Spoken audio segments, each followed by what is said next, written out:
Barong is a panther-like creature and character in the Balinese mythology of Bali, Indonesia. He is the king of the spirits, leader of the hosts of good and enemy of Rangda, the demon queen and mother of all spirit goddesses, in the mythological traditions of Bali. The battle between Barong and Rangda is featured in the Barong dance to represent the eternal battle between good and evil. Barong animal masked dance together with Sangeng dance are considered native Balinese dances, predating Hindu influences. The native Indonesians of Austronesian heritage often have similar mask dances that represent either ancestral or natural spirits. An example is Dayak's Hudok dance or any similar bear worship practice. The term Barong is thought to have been derived from the local term Baruang, which today corresponds to the Indonesian word Beruang, which means bear. It refers to a good spirit that took the form of an animal as the guardian of forest. In Balinese mythology, the good spirit is identified as Banaspati Raja.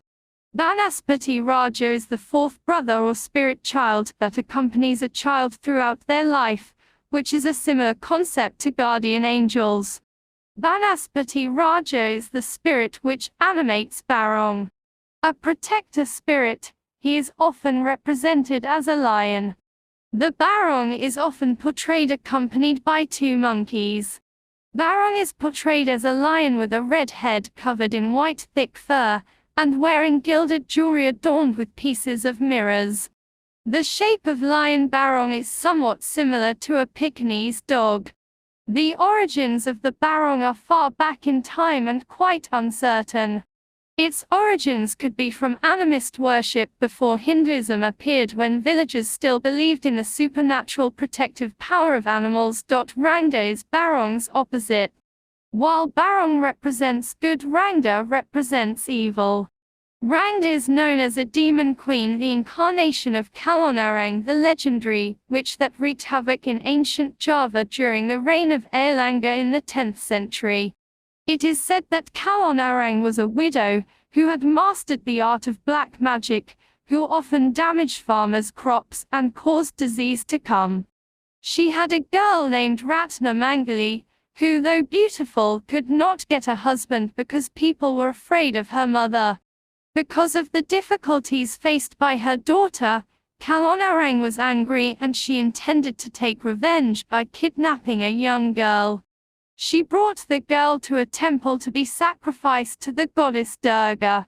The next day a great flood engulfed the village and many people died. Disease also appeared. King Airlangga, who had heard of this matter, then asked his advisor, Empu Berida, to deal with this problem. Empu Berida then sent his disciple Empu Baula to be married to Ratna. Both were married with a huge feast that lasted 7 days and 7 nights, and the situation returned to normal. Kalonarang had a book that contained magic incantations. One day this book was found by Empu Baula, who turned it over to Empu Berida. As soon as Kalonarang knew that the book had been stolen, she became angry and decided to fight Empu Berida. Without the help of Durga, Kalonarang was defeated. Since she was defeated, the village was safe from the threat of Kalonarang's black magic.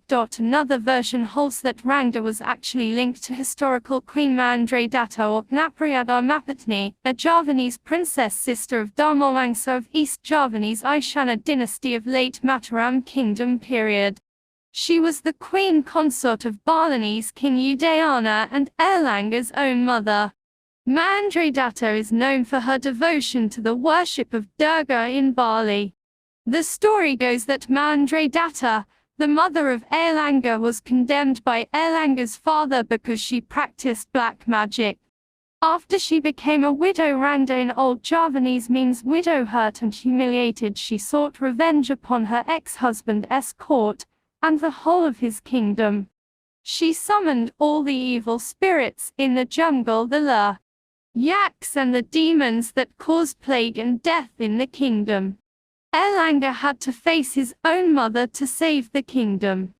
A fight occurred, but she and her black magic troops were so powerful that Airlangga had to ask for the help of the spirit king, Barong, in order to defeat her. Barong came with Airlangga's soldiers and a fight ensued. Rangda cast a spell that made all of Airlangga's soldiers feel suicidal, pointing their poisoned keris into their own stomachs and chests. In response, Barong cast a spell which caused the soldiers' bodies to be resistant to the sharp keris. At the end, Barong won, and Rangda ran away.